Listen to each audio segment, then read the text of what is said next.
Alright, this is unusual. I'm going to be watching BreadLoaf Cassidy on King's Row. I think this is Plat 1. A second time. The first one I did earlier today, I only did the first half. They felt like their playstyle, I commented that I felt like their playstyle was totally wrong. They're playing super far away, basically like where supports play, just not doing a lot of damage, not having any actual impact. They said that the second half was different. They still felt ineffective, but they changed up their play style, so I'm going to review the second half as well. So let's take a look.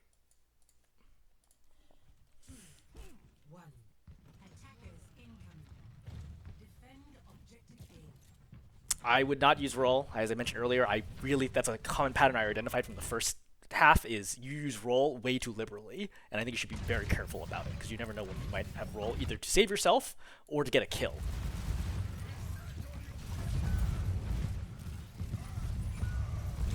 Alright, May kills 2. Not much you can do about this.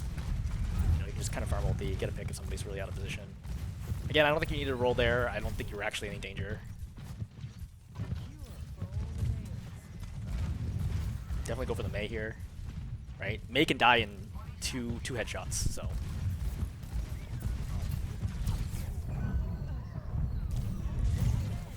I have to pause to sneeze. Alright, sorry. Run that back again. Oh, wait, you had slept? What happened here? So I think primary issue here is that you're just going on your own, right? Your tank isn't ready yet, and you're making a pretty common DPS mistake, which is that you get really impatient. Like your tank dies, like it happens. Your tank got walled off. There's a surprise May. Is it avoidable? It is, but everyone makes mistakes. And so the most important thing here is just not to die. But you peeking out here, like there's no help for you. Like if you do get slept or whatever, or just get blown up, you should have waited for your team. It is very lucky that you did not die. Because I think at higher levels you would just die there. There's almost no way you survive. Yep, go for the May. Right call. So definitely an opportunity to kill May here. So you missed shot 1, body shot, you missed shot 3, missed shot 4. So if 2 of those, that's 1 body shot and 3 misses. So if 2 of those were headshots, you would have killed. I mean, and that's like the essence of Cassidy, right? It's like a close range Widow. If you hit shots, you win games. If you miss shots, you don't win games. At some level, it's still a first-person shooter, and you gotta hit shots to win. But I think you're doing the right thing, right? Your Risa got walled off. You try to help. You try to get a pick on the May, who's overextended. Just didn't hit him. I won't worry too much about breaking those. Like it's gonna fade pretty quickly. You see the Bastion. Bastion's your number. Yeah. So again, right here, you still have 4 shots, right? Bastion will die, and I think 2 headshots and a body shot, or like a Phantom Hammer and melee. I think will leave him with like 6 health, for perspective. So. Yeah, like, you could definitely kill the Bastion reasonably quick here, but you roll backwards, even though the Bastion's not in tank form. I don't think that was a good roll. It's a good headshot in the Ana, but you missed the follow-up shot. You try to get the Orisa out, and then you die. Not much you could have done here, in terms of, like, once you miss the shots. I think, really, it's like, there are opportunities, you're just not hitting them. And, again, like, that's... if you play a hero that's less aim-reliant, like a Junkrat or whatever, you can probably spam through, or even like a Reaper, like it's just a lot easier to land hits, you can do a lot more damage consistently, but if you're missing shots, then, like, the big part of Cassidy is the pick potential, right? That's why he was so big in Overwatch 1 in the early seasons, where he would just get, like, Mercy pocketed, and the whole team would just play around Cassidy, right? There's, like, an entire meta where there was, like, 3 tanks and a Cassidy, because Cassidy was just so good, and everyone else would just keep the Cassidy alive. Again, like, you don't need to roll there. Like, the Nano Ryan is so far away. Like, there's nothing that changed. I want to play this back because I think it's a very important thing to note. Because, again, you're way too liberal with your roll. Fine, get the Mega, this is fine, right? Shoot, shoot, shoot, shoot. Like, if you feel safe right now, you're clearly, you feel, okay, this is the right distance. Otherwise, you'd be backing up right now, right? The second that he gets nanoed, right? You fan, even though you're too far away now. Fall off's bad, and then you roll. Why don't you just reload and walk to the right? Now you don't have roll in case you have an opportunity right now. Like, let's say that Ryan did charge in at close range, then roll would be very helpful to get yourself out, to do a right click and then fan the hammer. Like, you're very much underestimating how strong Comet Roll is. Again, you do 600 burst damage when you have Comet Roll, right? Right click does 300, roll, right click again, right? And plus melee is That's 30, right? That's 630 damage. That's almost enough damage to kill Ryan from full. Wall goes off. So there is, by the way, a possible play, which is that you could sneak here and go to the right and out this window. I would not recommend that. I think playing up top here would also be an okay possibility. I think the problem is that you can get kind of whittled down, and I don't think it functionally changes all that much. But yeah, I mean, you can play balcony. It's fine. I mean, the supports are up here too. I would not recommend dropping because it's relatively easy for them to isolate you.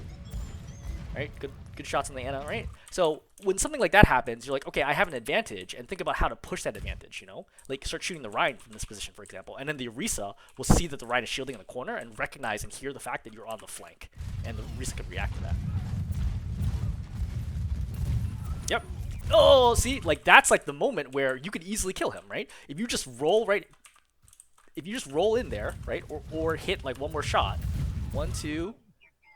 You throw a sticky, right, and then you body shot, right? You could just roll down here and melee him or shoot him, and then kill. Okay. On offense, it's always on points like this. It's always good to trade. Like even if you die for the Bastion, take it because you have short spawn, right? Your spawn is right there. Their spawn is like over in Narnia. So take that trade right now for sure. Make sure you kill this Bastion, 100%. So you end up getting the kill anyway. I think the thing is like, I think a better Kiriko swift steps over and saves Bastion, and then you lose that opportunity. This is a good angle for High Noon. That's fine. I mean, you don't get any kills, but you know, the Ryan's already killed too, so your perspective should, I can't do a kill backline, just kill the Ryan here. Right, kill the Ryan. As soon as you kill the Ryan, your team has advantage, and then you can push through and win. Okay, most important thing is prevent the Ryan from getting more kills. Ugh. I still would have dropped like over here to start getting healed, because you gotta get up there soon, right? So he's staying this far back, the Kiriko comes to you, and now the Kiriko goes away from the Orisa. Coalescence is popped. You should step forward until Blizzard gets popped. So, I mean, Orisa gets kind of blown up here. Nothing that your team can really do about that. Yeah, with the increased movement speed, aim will get thrown off. That's no good. It seems like, I know like it's like, oh shoot, so you could have done the diagonal or even just backwards roll would have done this, but if you didn't feel comfortable like your positioning over the doorways, you could just done left roll, right? And again, just immediately right click him, and then he'll be nearly dead, and hopefully your team can trade for you at least, because he's still gonna have to swing at you, you know, three times, right? 3 times. So you should have at least traded for the Ryan there, just using roll. 40 seconds. You'll take the first point. Alright, so defending a little more. That fire strike, unfortunate. So, I mean, May kills the more, I mean, yeah, I mean, you have 3 shots on the end in there and you miss them. Ryan's overextended, great, take that. Oh, and then you get killed by a grenade. Yeah, this is one of the problems with playing up top is that you often, unless the Mercy's looking at you, because the Moore is dead, so that's why the Mercy is pocketing the Orisa right now, but then you get hit with sticky and die. But, I mean, trading is good, but you didn't get... I mean, you traded for the Ryan, I guess. Yeah, so, I mean, we'll take it. I mean, Moore dies again. The thing is, like, you just have too few chances now, you know? Like, you had a lot of chances earlier. This is... How many minutes of gameplay? So you have 4 minutes, right? You have 4 minutes to take this point. And, again, like, you have opportunities to get kills here. You just need to hit shots. Right? The Ryan, that overcommand, like, you know, it is what it is, okay? So we're gonna forget that, fine.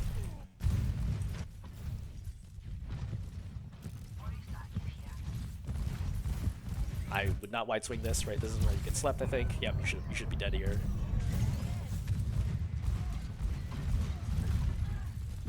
I think you should have done way more damage to that ride, which also is a possibility. So this is opportunity number 1, right? That you should have, I would say should have. It is an opportunity to have killed the May. And whether or not you win the game is based on like how many opportunities you get times how often you're able to convert the opportunities into kills. I think that's kind of DPS like winning in a nutshell.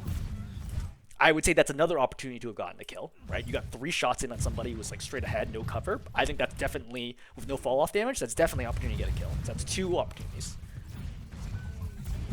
The Bastion right here, I think, again, I think you could just shoot him once, roll, and then right click, and then he dies. Right? And yes, you would have traded for it, but I think that would have been worth it, as we previously mentioned. So that's 3 opportunities. You have the opportunity to kill the Ana right here. Right? You miss 1, you headshot, and you miss the 3rd shot. So that's 4 opportunities that you had for a kill. So it's not like there's like a constant shield wall that's like preventing you from getting kills, right? Like right now, I would not consider this an opportunity to get a kill. Like this is clearly like way too messy for you to shoot. I'm not being like unreasonable here. At least I don't think I'm being unreasonable.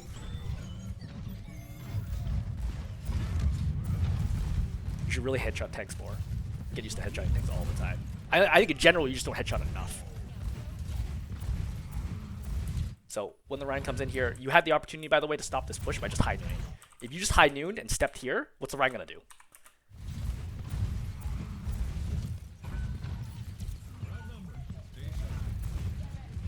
So I wouldn't consider that your real opportunity. Like I don't think you even had maybe 2 shots at most at someone. Like it's unreasonable to expect like double headshots. Or rather being 2 for 2 on headshots. So still 4 opportunities so far that you could have gotten a kill.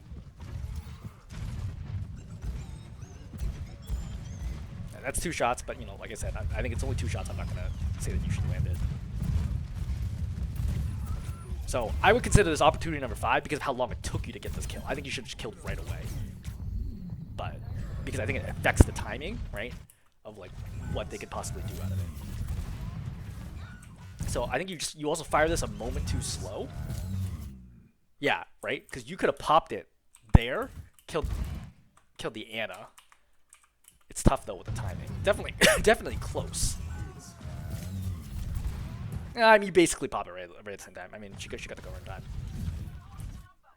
So yeah, it's pretty messy. I'm not gonna curve that. So this is like again an opportunity where I think you should have dropped down, and you think the Kiriko would have healed you, and then you could have gone in and gotten the 5th kill right here. So I would consider this opportunity number 5 that just never existed because of how far back you were playing. I know you were low, but I think you got to take a risk there. Right? This is pretty messy. I'm not gonna call that. That you definitely could have had, right? That was 3 full shots in the Mei who was already injured, so it might even have been just 3 body shots. So that's opportunity number 6. And this was, as I already mentioned, if you just rolled, right-clicked, stickied, then at least your team trades for you. So that's opportunity number 7.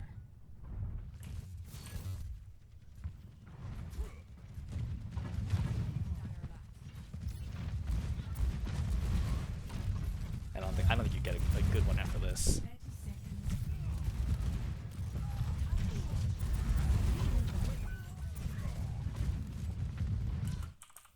I also don't know that I really think you should go high ground right now, but it's okay. I think it's actually fine, probably. So I think you had many targets there. The Ana was 1, the Mei was 1, and the Bastion was 1. So, you know, you missed on the Ana, so that's 8 right there.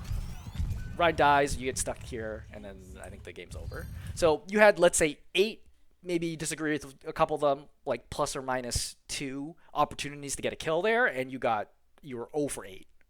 You know? Like, the only kill that happened was the Rein who's overextended. That kind of looked like he was going to die anyway, but, you know, okay, we'll give that to you, right? So, like, 1 for 9-ish, something like that. And that's, like, the biggest issue, is that you just simply have to get kills. The thing is, again, Cassidy is like close-range Widowmaker, right? Widowmaker is all about how many opportunities for headshots can I get, which is a creation of positioning and game sense and timing, and how often can I convert those headshots. And your game sense and experience allows you to get more opportunities, and your mechanical skill allows you to get more conversions, right? More kills. And the better Widow players will get more opportunities and get more kills, you know? You definitely had opportunities here at the choke to get kills. You just didn't get them. There's not a lot else here that we can say from like a Cassidy perspective as to how you could really play this better, you know? Like, there's no real flank. Like, you're not going to like run over here, go down here, and try to take high ground. Like, you could, but I don't think it's a great plan. I think Mei could just like chase you down. I think they could chase you down anyway. I mean, I think it's a possibility to think about is, you know, if you're really desperate to try going down this way and just go up here and just kind of like poke and maybe create space that way. Definitely an option. The more I think about it, I think it's actually not as reasonable as I initially made it out to be. But you don't really offer any other utility, right? It's just straight hit scan damage and landing shots. And I think you could have worked down the Rein shield a little faster. I think you could again could have high noon, right, to stop the ride as well from advancing is another possibility. So yeah, I mean, I would say that's pretty much it, right? I think the opportunities do exist there. I think you were mostly off angling correctly. I think that is like a good angle for you. I think definitely playing right side versus left side was a much better idea. You had the right general idea, you just didn't hit shots. Cool. Hopefully that's helpful.